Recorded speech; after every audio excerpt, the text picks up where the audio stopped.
জানুকে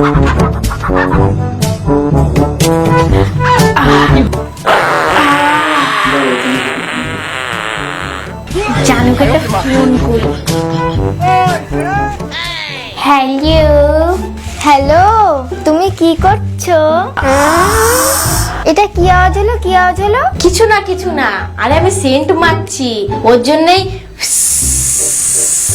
করে আওয়াজ হচ্ছে, বুঝতে পেরেছো? তাই ভাবি এত সুন্দর গন্ধ কোথা থেকে আসছে। আর আমি সবসময় 5টার সময় উঠে স্নান করি, ভোরবেলায়। আমি সবসময় ফ্রেশ থাকি। ও পিছনে বাজছে আমার। মানে? না না না না না, পিছনে বাজছে মানে হলো পিছনে আমাদের রান্নাঘর আছে তো, মা প্রেসার কুকারে রান্না করছে, ওর জন্যই আওয়াজ হচ্ছে, বুঝতে পেরেছো? ও আচ্ছা। প্রেসার কুকারে সিটি বাজছে। দাঁড়া দাঁড়া দাঁড়া দাঁড়া, 1 মিনিট ওয়েট করো তো, একটু একটু। হ্যাঁ হ্যাঁ।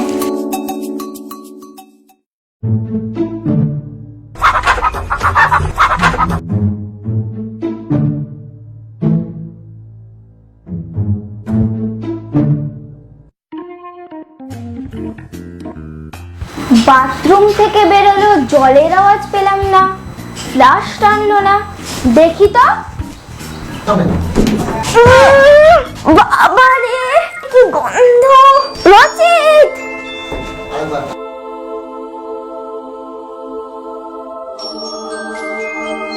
তুমি কত পরিষ্কার, তাই না? আমি এখন পুরো ফাঁকা, আমি এখন পুরো পরিষ্কার। হ্যাঁ রে রচিত, তুই পায়খানায় জল দিসনি? ছি ছি ছি, তুই হেগে জল দিস না?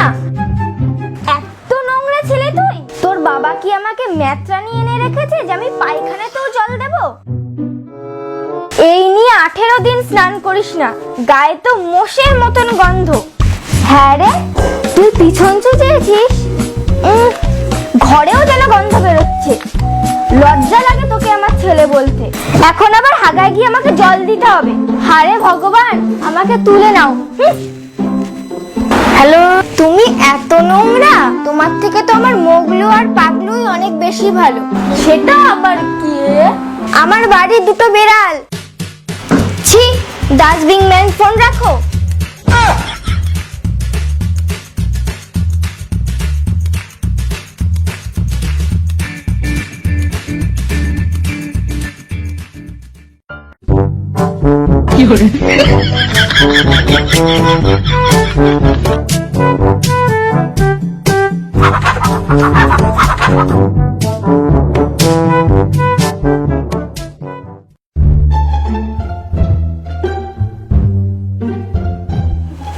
এই শীতকালে এই এক জ্বালা, গা ফাটে, ভালো লাগে না। ক্রিম মাখলে একটু ভালো হয়।